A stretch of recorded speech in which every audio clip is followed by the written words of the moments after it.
আজকে আমি আপনাদের তেল ছাড়া চিনি দিয়ে আমের আচারের রেসিপি শেয়ার করব, যেটা আপনারা একবার বানিয়ে অনেক দিন অবধি স্টোর করে রাখতে পারবেন। আমের আচারটা বানানোর আগে আমি এইখানে তার জন্য একটা মশলা বানিয়ে নেব। দিয়ে দিচ্ছি 5 ফোড়ন আর শুকনা মরিচ। চুলার আঁচটা লোতে রেখে 2 মিনিটের মতো ভেজে নিব। ঠান্ডা করে এগুলোকে আমি ব্লেন্ড করে নিব। এবারে আচারটা তৈরি করার জন্য চুলায় প্যান বসিয়ে তাতে দিয়ে দিব 1.5 কাপ চিনি। আমগুলোকে আমি খোসা ছাড়িয়ে এইভাবে কেটে নিয়েছি। এখন তা দিয়ে দিব। চুলার আঁচটাকে মিডিয়াম টু হাইয়ে রেখে এইভাবে নাড়তে থাকুন। যখন কাঁচা আম পাবেন তখন এই আচারটা বানিয়ে নেওয়ার চেষ্টা করবেন, কারণ এই সময় আমের আটিটা খুব একটা আসে না আর আচারটা খেতেও খুব ভালো হয়।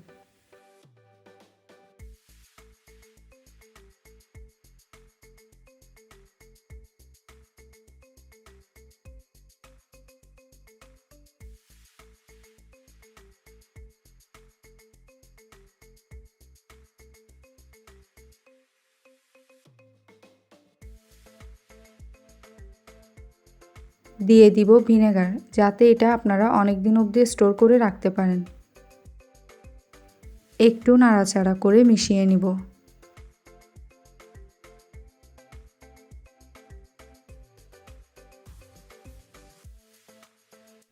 দিয়ে দিচ্ছি বিট লবণ, সাদা লবণ, লাল মরিচের গুঁড়া আর বানিয়ে রাখা মশলাটা দিয়ে দিচ্ছি। সব কিছুকে ভালো করে আবারও মিশিয়ে নিব। এই অবস্থায় চুলার আঁচটা একটু লো করে দিবেন। এবার এটাকে একটু কুক করে নেবেন।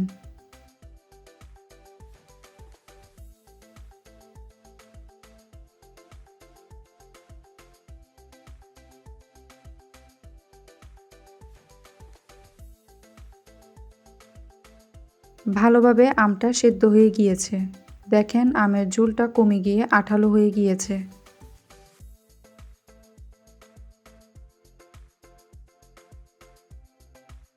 এখন দিয়ে দিব চিলি ফ্লেক্স আর বানানো মশলা 1 চা চামচ।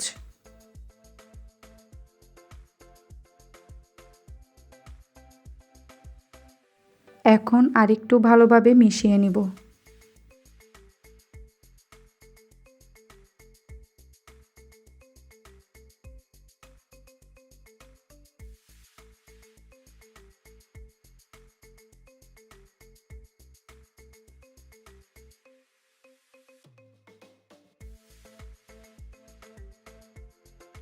এবার ঠান্ডা করে নিব, আর ঠান্ডা হয়ে গেলে এটাকে স্টোর করে নিন। আশা করি তেল ছাড়া চিনি দিয়ে এই সিম্পল আমের আচারটা আপনাদের কাছে ভালো লাগবে।